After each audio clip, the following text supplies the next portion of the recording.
heavyweight world champion Alexander Gvozdyk in the blue gloves, taking on Brazil's Gvozdyk Rodrigues. Is it Gvozdyk? Gvozdyk, yes. Gvozdyk, okay. Yeah, there you go. I can never get a clear sense of the pronunciation. It changes over time.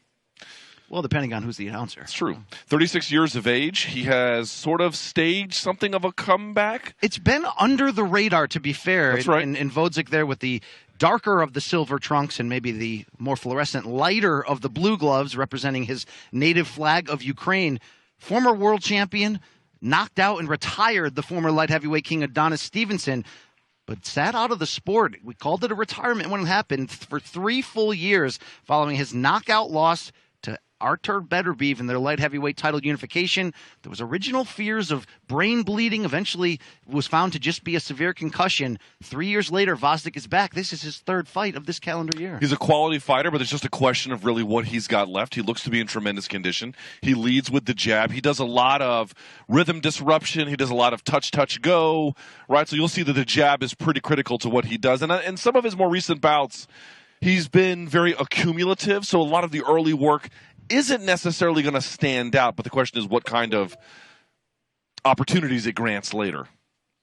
Gvozdyk came back in February of this year. His first fight in 3 years, took a 6-round decision from Josue Obando, and then came back in May and stopped Ricards Bolotniks in 6 rounds.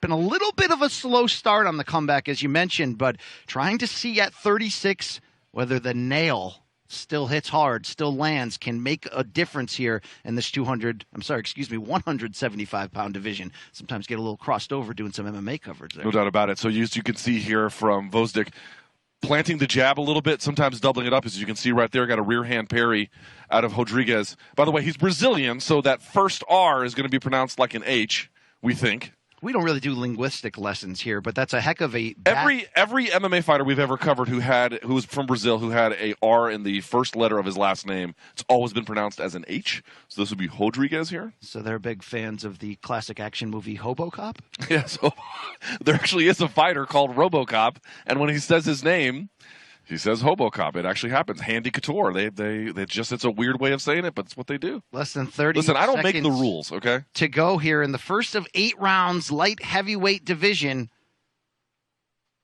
against the native of Brazil, Rodrigues, 38 years old, who comes in here with a record of 28-4.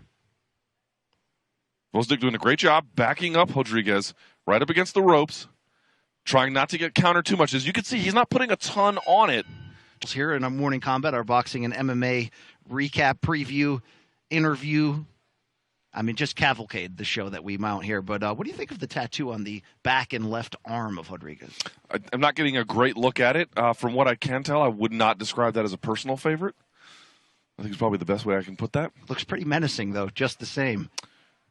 If that's what you want out of it, yes. Mm-hmm. Well, what I want out of Gvozdyk early is what he's giving, the consistent jab. Looking to set up the right hand. Down goes Rodrigues here in round 2. It looked just like a 1-1-2. I need to see the replay. Yeah, and that'll do it. Referee Tony Weeks has seen enough, staring into